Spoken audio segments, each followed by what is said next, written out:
여러분, 예나 지금이나 자식을 사랑하는 그 마음, 자식을 생각하는 그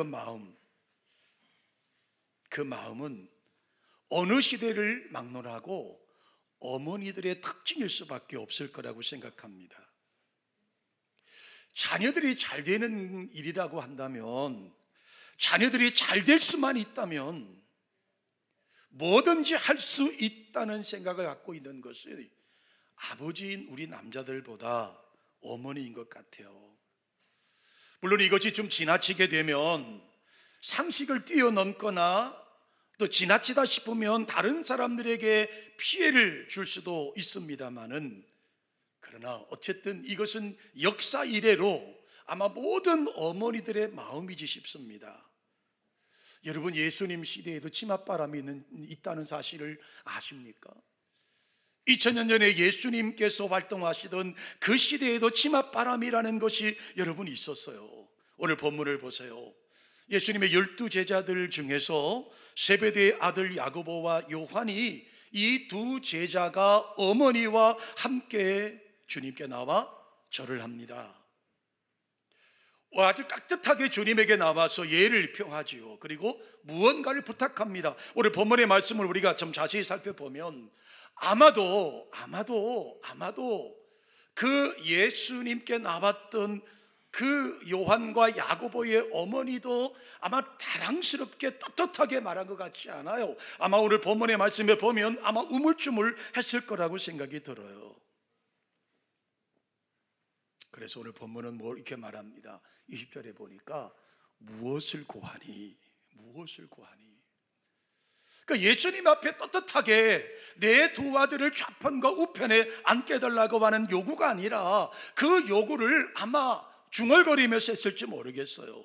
저는 이 본문을 펴서 읽어보면서, 그리고 그림을 그려보면서 아마도 예수님의 그 찾아봤던 그 어머니의 마음이 어땠을까, 그리고 이야기를 들었던 10명의 제자들이 다 분노하는 것을 보면 모두가 다 12명의 제자들의 생각은 다 누가 우편에 앉을 것인가 좌편에 앉을 것인가.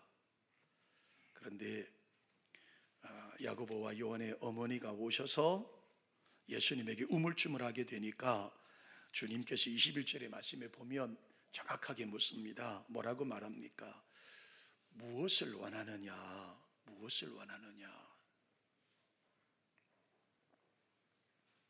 어머니가 와서 두 아들에 대해서 자신 있게 당당하게 말하지 못할 때 주님이 그 여인에게 묻습니다. 무엇을 원하느냐? 이르되 나의 이 두 아들을 주의 나라에, 하나는 주의 우편에 하나는 주의 좌편에 앉게 해 주십시오. 이것이 어머니의 치맛바람의 모습이었어요. 적어도 예수님을 로마로부터 압제를 받고 있는 이스라엘을 해방시킬 정치적인 구세주로 알고 있었고, 그래서 그것이 이루어지면 내 아들들을 좌편과 우편과 좌편에 앉아서 본체를 누렸으면 좋겠습니다 라고 하는 것이 어머니의 마음이었어요. 여러분, 어머니의 마음을 이해 못할 바도 아닙니다. 그럴 수 있겠죠. 모든 생업을 다 때려치고 주님을 따라 나섰을 때 그 부모들의 마음이 어떻겠습니까? 그래, 희생을 하자. 때만 되면, 예수님께서 그 마지막 시대의 때만 되면 우리 아들들이 잘 될 거야. 이게 부모의 마음 아니겠습니까? 그 요청을 받으셨던 주님의 마음이 어떠셨을까요? 목회를 하다 보면 종종 목사님, 저 사람이 싫습니다. 저 사람 다른 교회로 내보내 주세요 라고 요구하는 사람들도 있었어요. 그럼 목사의 마음이 어떨까요? 목사님, 저 사람 우리 교회 암적인 존재입니다. 다른 교회로 보내주세요. 그렇지 않으면 내가 나가겠습니다. 여러분, 예수님 마음이 어떠셨을까요? 제가 오늘 새해 첫날 부탁드립니다. 저에게 그런 부탁을 하지도 마시고, 하려고 하지도 마시고, 그렇게 말씀하면서 이렇게 말해요. 죄송합니다. 집사님 다른 교회로 가주세요. 여러분, 예수님의 심정의 마음이 어떻겠어요? 12명의 제자 가운데 야고보와 요한의 어머니가 와서 우리 아들을 우편과 좌편에 앉혀달라고 하니까 10명의 남아있는 제자들이 화를 내요. 분해했다고 말하잖아요. 주님이 차분한 음성으로 이렇게 묻습니다. 너희가 구하는 것을 너희가 알지 못하는구나. 너희들이 나를 잘못 알고 있구나. 너희가 구하는 것을 내가 정확히 이해하지 못하고 있구나. 그리고 여러분 22절의 말씀에 보면 내가 마시려는 잔을 너희가 마실 수 있느냐. 예수께서 대답하여 이르시되 너희는 너희가 구하는 것을 알지 못하는도다 라고 말씀하시면서 그러면 역으로 그러면 내가 마시려고 하는 잔을 너희가 마실 수 있느냐. 여러분 좌편과 우편에 앉으면 뭔 짓인들 못하겠습니까? 그들이 말합니다. 예, 할 수 있습니다. 마실 수 있습니다. 여기서 말씀하시는 주님의 잔은요, 정치적인 메시아가 되기 위한 축배의 잔이 결코 아닙니다. 성공의 잔이 아니에요. 죄인을 위하여 대신 십자가를 지시는 고난의 잔이에요. 죽음의 잔이에요. 지금 주님은 그것을 묻고 계신 거예요. 고난의 잔을 마실 수 있느냐? 죽음의 잔을 마실 수 있느냐? 이 잔을 너희가 지금 마실 수 있느냐고 주님이 물으시는 거예요. 출세를 받았던 두 아들, 기왕 예수님 따라 나셨고 그동안 내가 들었던 소문에 의하면 충분히 그만한 가치와 그만한 능력을 가지신 주님이시라면, 그래서 우리 아들이 좌편과 우편에 앉을 수 있다면 어떤 잔도 마실 수 있습니다. 그 잔이 여기 말씀하시는 고난의 잔과 죽음의 잔은 아니라고 이해했다 하더라도 주님은 충격적인 말씀을 하십니다. 오늘 본문의 메시지입니다. 역설적인 말씀을 하세요. 그러면 섬기는 자가 되라. 패러독스라고 말하죠. 역설입니다. 역설. 여러분, 주님께서 말씀하시는 말씀은 우리가 생각하는 우리의 기대치와는 달라요.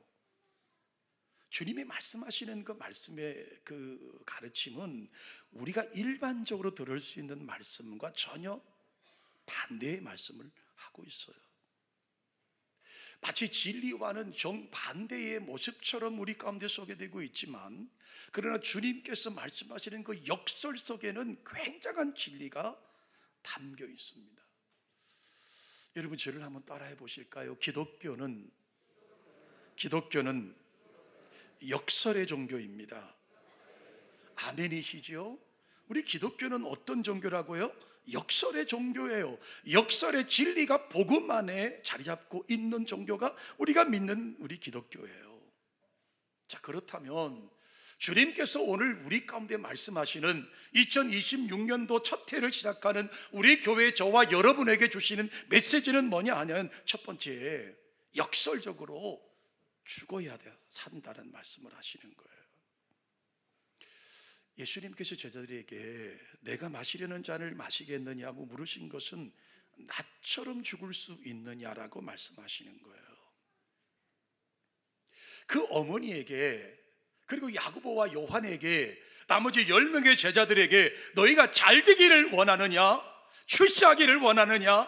그러면 역설적으로 죽어야 된다고 말씀하시는 거예요. 지금의 죽음의 길을 걸어가라. 십자가의 길을 걸어가라.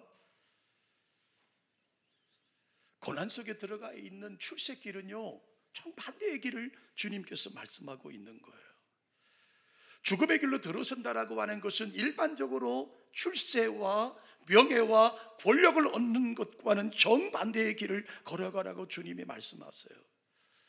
여러분, 세상 사람들은요, 잘 되고 출세하고 성공하기 위해서는요, 돈도 써야 되고요, 백도 동원해야 되고요, 뒤를 든든히 봐주는 밀어주는 권력자들도 있어야 하고요, 그리고 그들의 돈과 내가 쓰는 물질을 가지고 내가 권력만 잡게 되면 또 다른 것을 가질 수 있다고 생각합니다. 근데 오늘 주님은요 이렇게 말씀하시죠. 너희는 아니야. 너희는 아니야. 너희는 그래서는 안 돼. 달라져야 되는 거야. 그래서 여러분 25절로 27절의 말씀을 한번 보세요. 예수께서 제자들을 불러다가 이르시되 이방인의 집권자들이 그들의 임의로 주관하고 그 고관들이 그들의 권세를 부리는 줄을 너희가 알다. 그렇다. 이 시대가 그렇다. 그러나 너희 중에는 그렇지 않아야 된다. 너희 중에는 그렇지 않아야 된다. 너희 중에는 그렇지 않아야 된다라고 주님이 지금 말씀하시잖아요. 너희 중에 누구든지 크고자 하는 자가 있느냐? 너희를 섬기는 자가 되라. 너희 중에 누구든지 으뜸이 되고자 하느냐? 그러면 너희 중에 종이 되라고 말씀하고 있잖아요. 여러분, 예수님은 말씀만 하신 게 아니에요. 예수님은 우리를 영원한 죽음에서 구원하기 위하여 그렇게 말씀하신 대로 그대로 십자가에 달리셨잖아요. 여러분, 십자가에 죽으심이 있기 때문에 부활이 있는 겁니다. 죽음이 없이 부활이 없습니다. 여러분, 부활의 영광을 누리기를 원하신다면 십자가에 먼저 죽어야 된다고 말씀하는 거예요. 사랑하는 성도 여러분, 오늘 우리에게 요구되는 메시지가 바로 그 메시지입니다. 자아를 죽여야 된다. 섬기는 자가 되어야 된다. 옛사람을 죽어야 한다. 사도 바울도 고린도전서 5장 31절에 이렇게 말합니다. 나는 날마다 죽는다. 나는 날마다 죽는다. 나는 날마다 죽는다고 고백하는 거예요.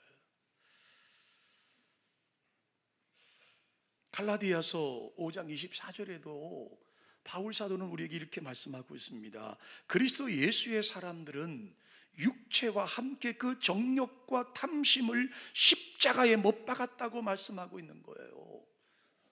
왜 우리가 지금 계속적으로 시끄러운 이야기가 우리 속에 이 나라 민족과 한국교회에 이렇게 어두운 그림자를 드리고 있습니까? 말은 아주 거창하게 저처럼 설교를 멋지게 하고 있는데 우리가 죽지 못했기 때문이에요. 예수님은 죽으셨어요. 예수님은 말씀하신 그대로 삶을 사셨던 분이에요.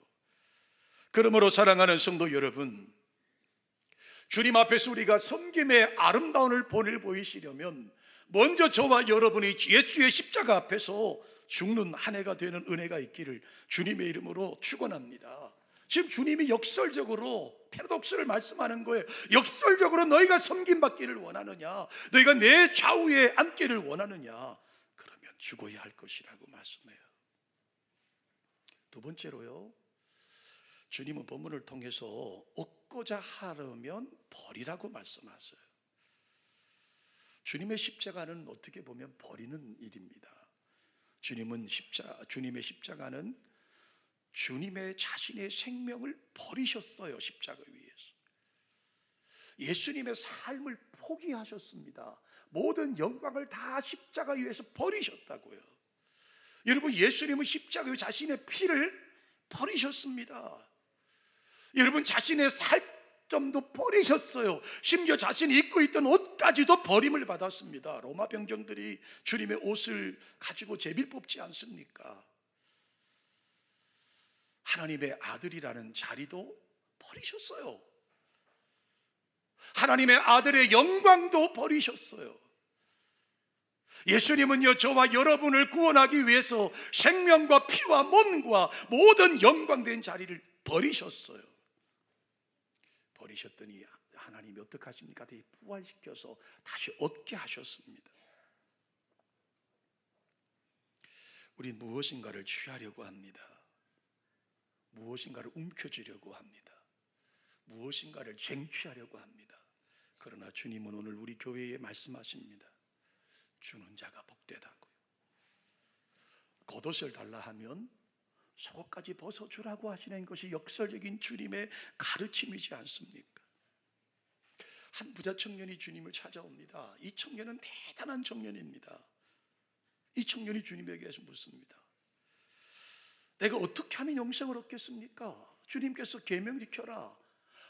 목사님 예수님 말씀도 하지 마세요. 제가요 11조 정확하게 하고요, 제가요 교회 출석 잘하고요, 제가요 많은 사람 구제하고요, 많은 사람이 다 나를 인정하는 사람입니다. 그때 주님이 역설적으로 뭐라고 그러십니까?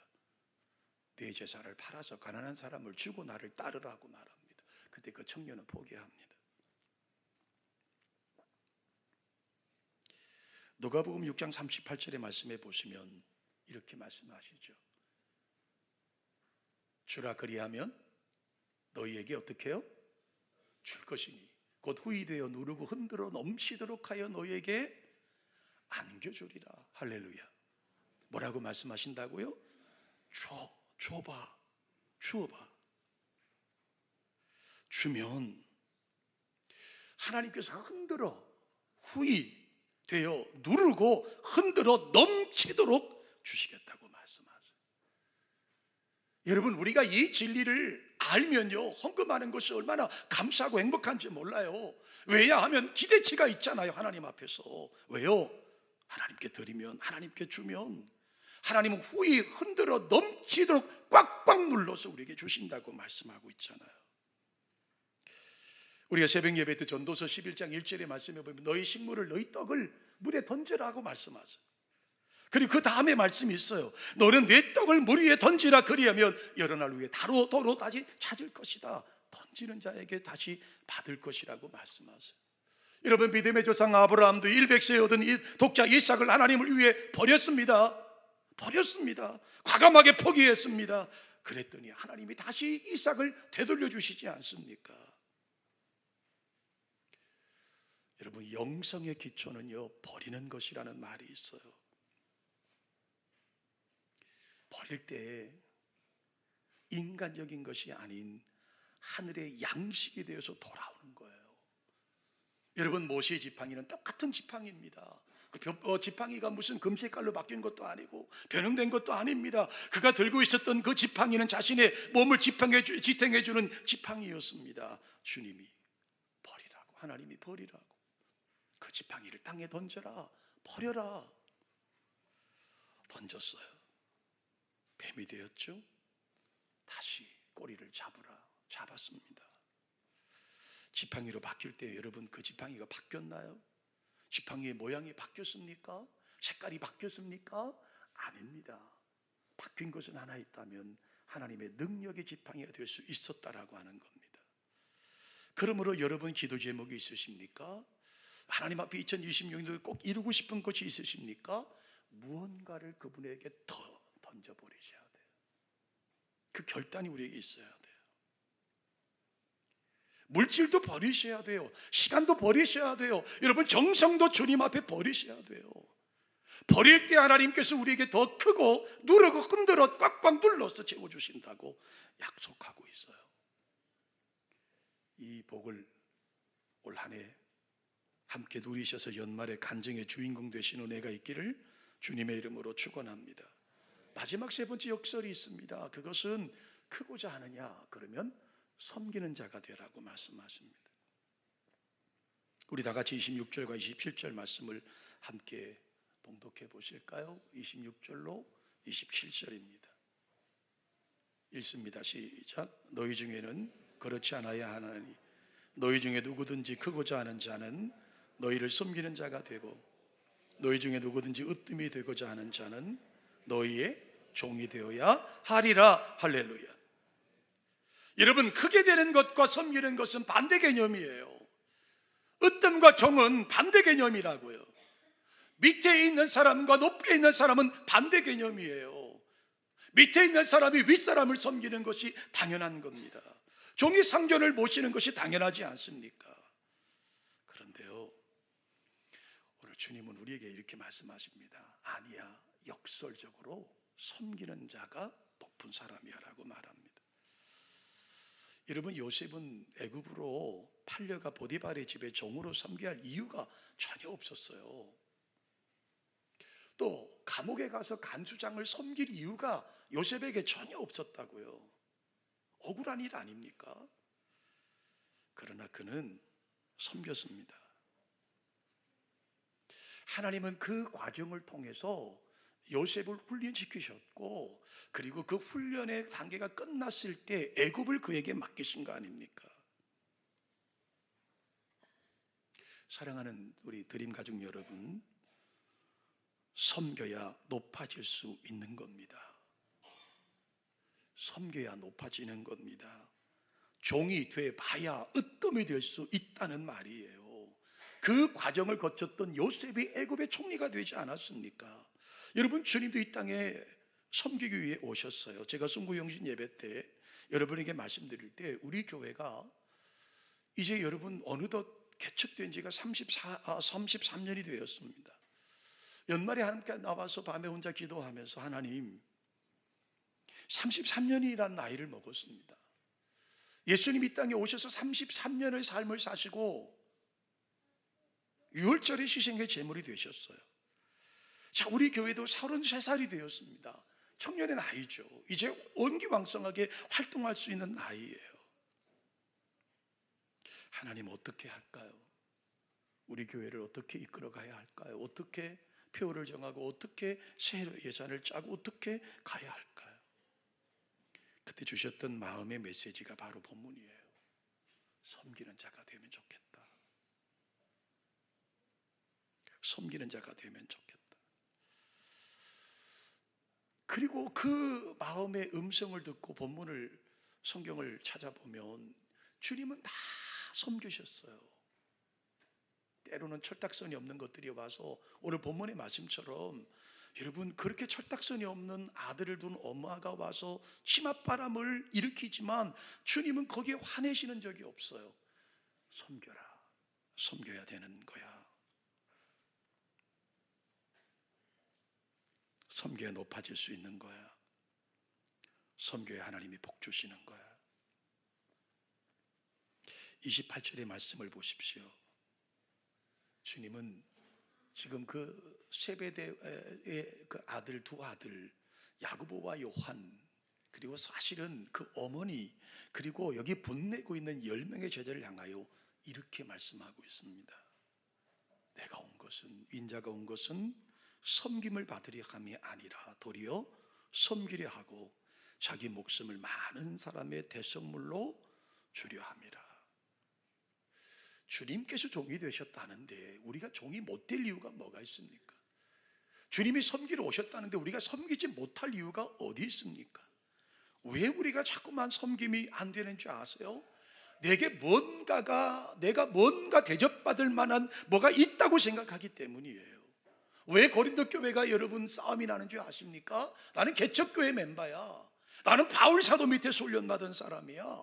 한 사람도 나는 아굴라에게 훈련받은 사람이야. 나는 게바 목사님의 설교를 들었던 베드로 사도에게 의뢰받은 사람이야 라고 하는 것 때문에 싸운 거 아니에요. 여러분, 교회들이 왜 어렵습니까? 왜 한국교회가 이렇게 시끄럽습니까? 왜 파들이 갈라집니까? 왜 교회들마다 어려움을 당합니까? 우리는 강단에서 멋있는 설교합니다. 힘있게 설교합니다. 목소리 높여 설교합니다. 종이 되자고 말합니다. 그런데 우린 종이 되질 않아요. 섬기려 하지 않아요. 섬김을 여전히 받고 싶어요. 그게 저에게도 있고 여러분에게도 있는 거예요. 사랑하는 성도 여러분, 어떻게 하면 죽어야 살 수 있나요? 어떻게 하면 버려야 다시 받을 수 있나요? 어떻게 하면 크고자 하는 자는 섬기라고 하는 말씀을 이룰 수 있나요? 여러분, 우리의 힘으로 할 수 없어요.